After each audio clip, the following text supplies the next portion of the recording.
ధనాన్ని కూర్చుకోండి, పరలోకంలో స్థలాన్ని కూర్చుకోండి. స్థలం పరలోకంలో స్థలం ఉంటుందా?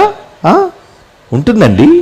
యోహాను సువార్త 14వ అధ్యాయం 2-3 వచనాలు చూడండి. యేసుప్రభు వారు ఈ ప్రపంచానికి చెప్పిన నిజం 2000 సంవత్సరాల క్రితం ఏమని?